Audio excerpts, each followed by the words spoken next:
Greetings, fellow nationalists. I'm Mike Quinn, founder of the Irish Nationalist Brotherhood.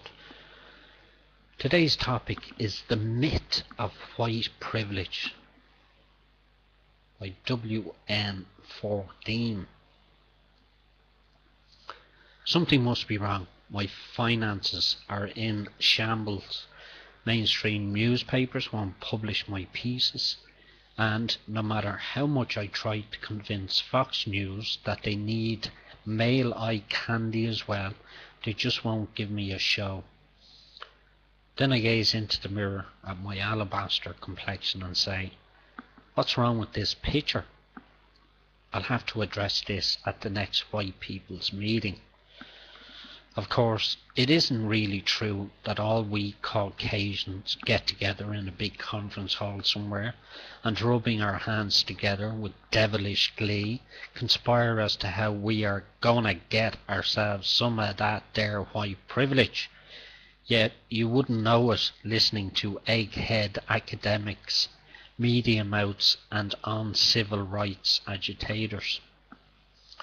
Put white privilege into a search engine and no small number of results will be for education URLs, which means that our mental institutions of higher learning are busy teaching, quote, critical race theory, unquote, and ideas such as, quote, whites are taught not to recognize white privilege, unquote, and that, as this University of Dayton site informs, white persons have a special freedom or immunity from some liabilities or burdens to which non-white persons are subject. There is also something called the White Privilege Conference and a website devoted to it.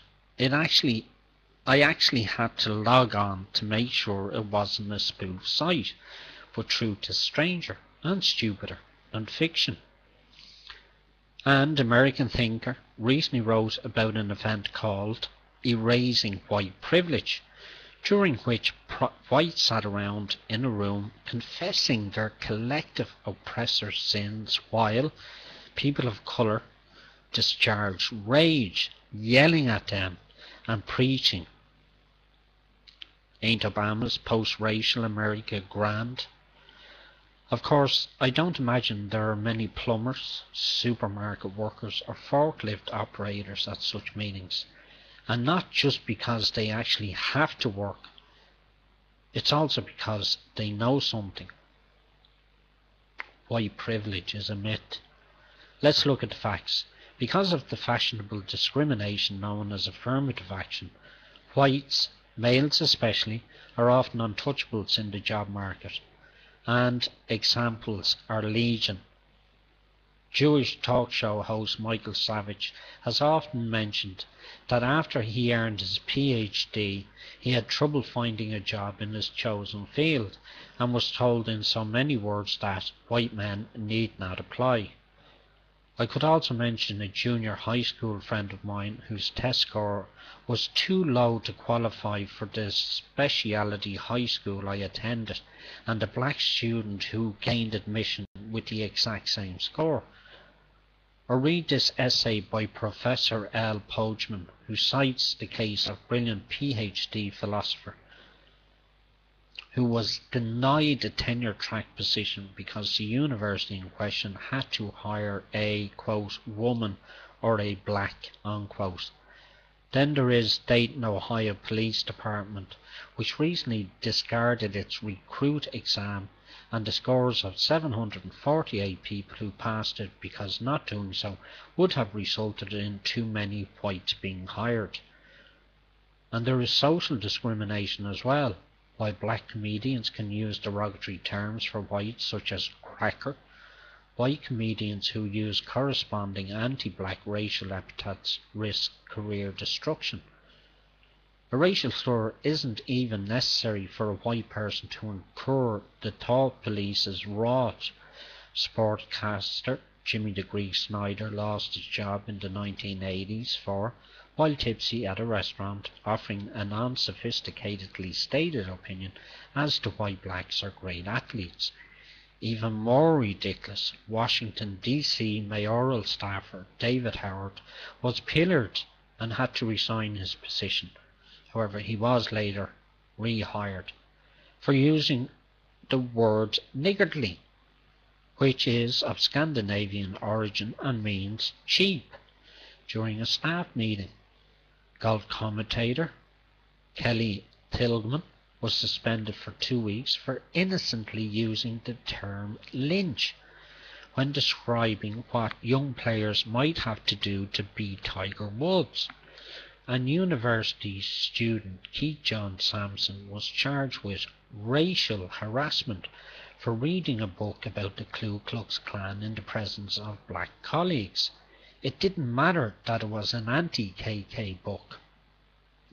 There is also a trove of government programs designed to aid minorities, such as those geared toward minority-owned businesses, but no corresponding help for whites. And as whistleblowers recently revealed, our Department of Justice has long been ignoring voting rights cases when the victims have been white.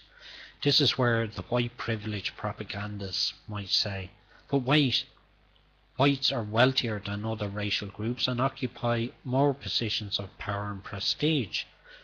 Why do you think that is? This is the same reasoning leftists use when claiming that the large number of blacks in prison proves discrimination in the criminal justice system. But let's see how valid this circumstantial argument really is. The median income of Jewish Americans is approximately twice that of their non-Jewish countrymen. Additionally, while only about 40% of high school graduates attend college, the rate among Jews is 85%. Jews also occupy positions of power at a rate greatly in excess of their 2% of the population. Yet, should we speak of Jewish privilege? It would be more instructive to note a secret of Jewish people's success. They place great emphasis on education and workplace achievement.